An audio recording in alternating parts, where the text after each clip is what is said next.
La une de Jeune Afrique nous conduit cette semaine au Bénin, victime il y a 2 semaines d'une attaque terroriste particulièrement meurtrière. 54 militaires des forces de défense et de sécurité ont été tués le 17 avril dans le nord du pays. Bonjour François Soudan. Bonjour Catherine. Cette attaque meurtrière a particulièrement choqué, traumatisé les quelques 15 millions de Béninois. Oui, un vrai choc, hein, Catherine, dans un pays qui n'avait jamais connu un tel niveau de violence depuis la toute première incursion terroriste en 2019. Et cela dans le contexte d'une montée en puissance et en létalité des attaques en cette année 2025, avec un mode opératoire rassemblant plusieurs centaines de djihadistes motorisés. Alors ces scènes de guerre ont pour théâtre le nord des deux départements septentrionaux de l'Alibori et de l'Atakora, et plus particulièrement la région boisée du Point Triple, là où se rejoignent les frontières du Bénin, du Burkina et du Niger. Elles mettent aux prises d'un côté les FAB, les forces armées béninoises, et de l'autre les djihadistes du JNIM, Diad Agrali, et de sa filiale burkinabé Ansarul Islam, Catherine.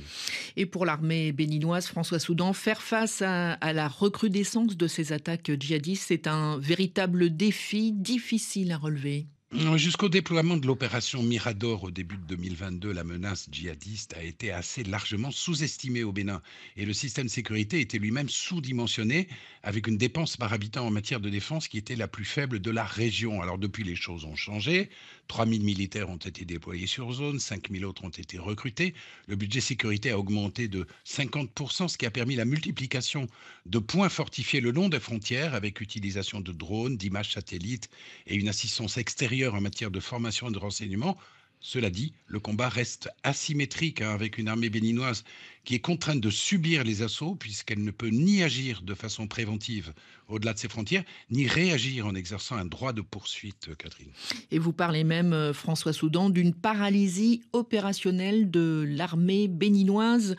Comment l'expliquez-vous? Alors, contrairement à ses voisins du Nord, hein, d'abord, je pense qu'il faut le dire, le Bénin n'abrite pas ou pas encore de sanctuaires djihadistes et le nombre de recrues béninoises au sein des groupes terroristes reste pour l'instant anecdotique.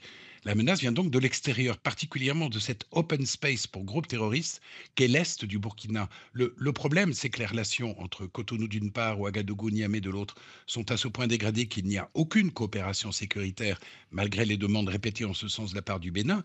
Non seulement il n'y a plus de coopération, mais on assiste à des accusations récurrentes de la part du général Tiani, du capitaine Traoré, à l'encontre du président Talon, au terme desquelles le Bénin abriterait des bases d'entraînement destinées à déstabiliser ses voisins.